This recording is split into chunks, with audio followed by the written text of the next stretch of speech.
Today we're going to be changing the tranny oil on this 99KX125. If you're here for specs or capacities, it'll always be in the description, whatever reliable information I can find if I don't have a service manual. So anyways, on the bottom of this bike there's going to be a 14mm drain plug. Yours might be different if you have an aftermarket one or what have you. So you're just going to break him loose. You know, he's going to be on the very bottom, facing downwards. It's kind of hard to miss him. This one's threads are kind of bound up, so bear with me. I'm not sitting in an optimal position either.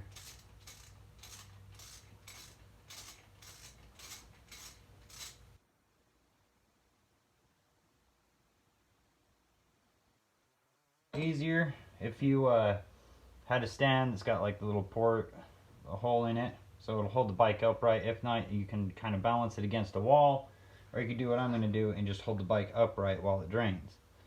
Now with your drain plug, you'll have a crush washer with it. You always want a crush washer, it's going to leak.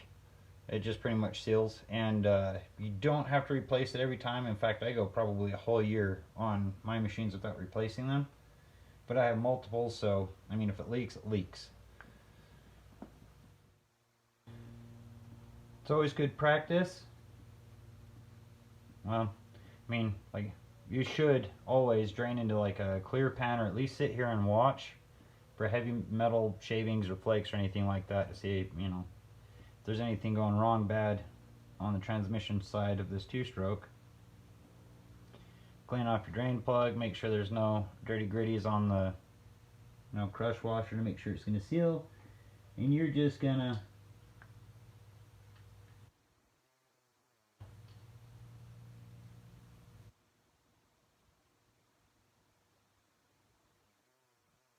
this well, I'd probably still be married. Tighten them up. I mean, there is a torque spec, but I just go snug and a little more. Just a little more is all it takes. You don't want to go too tight, or you'll strip that drain plug hole out. You have no idea how many times I've had to helicoil drain plug holes for people, and it's never really the same afterwards, so be very careful. Alright, now that we've drained the oil, we're going to go over to the other side and we're going to top off the oil. Meet you over there. On most two-strokes, you'll have like a little 10mm bolt or 8mm bolt you'll pull out, and you'll just fill till it starts pouring out of there, and then, you know, put the bolt back in and you're done. This one has a little sight glass, which is kind of nice, so you can always easily keep an eye on your oil level without constantly pulling a bolt in and out and eventually, you know, stripping it out. So you want to take the fill plug out. It's just this little guy here. Yours might be different, but it's usually right on top of the clutch pack, damn near every time. Pretty much every time I've seen one. A funnel helps. You don't need it, but it helps. And of course your tranny oil. And you'll want the bike to be centered, so put it on a stand or what have you. And it's okay to go a little over, but you kind of want to leave like a tiny little air gap on this guy, just to make sure that you know, you don't overfill it or it'll just breathe out onto the ground. Then you're going to add your transmission oil. I stayed cheap this time and went Maxima. Usually I use AMSOIL. Love my AMSOIL.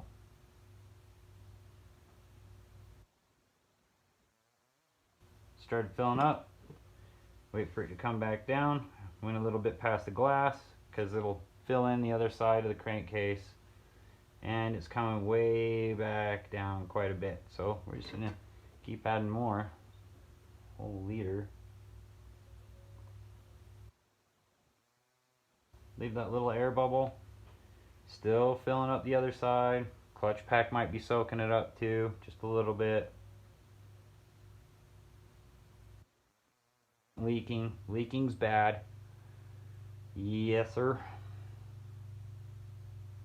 We're just add until we get that little air bubble just right on top, and it stays on top.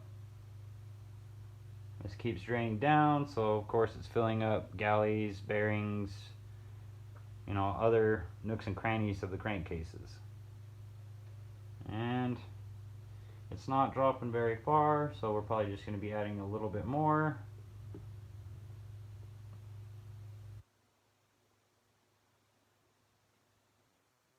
A little bit, but whatevs. Just keep adding. It's always good to stay nice and lubed, and I'm sure that's going to be perfect right there. That little air bubble staying right on top. Kind of dropping just a little bit, but not much. Just tiny little air bubble right on top. Maybe I can show you what I'm talking about. Hang on tight, we're going for a ride. But see that or not? Tiny little air bubble right on top. There you go. That one dropped down quite a bit more, so since I was moving the camera, so I'll just add a little bit more. But just enough to know that there's transmission oil in your bike and it's not over full. And there you go. Ta-da! Get your mess cleaned up, funnel out, put your fill port plug back in. Don't over tighten them or you'll do the same thing, you know, strip shit out. There you go. Simple as that.